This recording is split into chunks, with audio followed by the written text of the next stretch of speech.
Hi, and thanks for logging on to the Daily DVAR halacha. And here's a brand new halacha for you, and it is for Thursday, the 11th day of December. Here we go. Sorry I lost my backdrop for a day or two. So there's always something different behind me, but of course the halachas keep coming every single day. Question today is, should you be doing that thing with lighting your Hanukkah menorah on the outside of your doorway?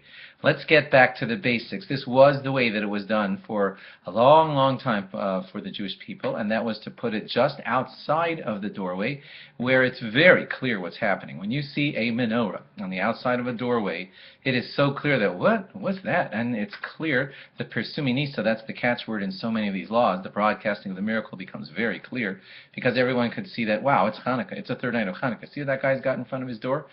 And it's actually better, if possible, than putting it in the window, because in the window I guess it still sends the message, but it's like bolate. It really sticks out and makes itself more noticeable when it's outside of your doorway. The reason you see very few people doing it in America is because there are fears of cold, wind blowing it out, theft of the menorah, vandalism, and stuff like that. When Jews lived in harsh times of with pogroms around them, which hopefully we shall never see, they felt that their home was really threatened by people who would come by and do stuff if they saw a menorah on the outside of the doorway. And that's why, at least in America, you're seeing that custom fall into disuse. In Israel, it's still very common to see people having their menorahs just on the outside of their doorway. And if you're worried about, well, it's for sure going to blow out there are very simple fixes to that.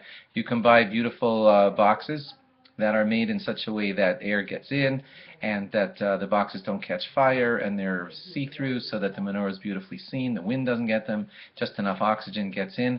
And if you can pull that off, it would still be a very beautiful thing. If you could do that outside of your, if you're listening from North America, you could put it somewhere outside of your home, and that would be beautiful if you could do it. The box would help with the wind and the cold, and let's face it, many of us live in places nowadays where not a whole lot of vandalism is going to happen to your menorah if it's just outside of your doorway.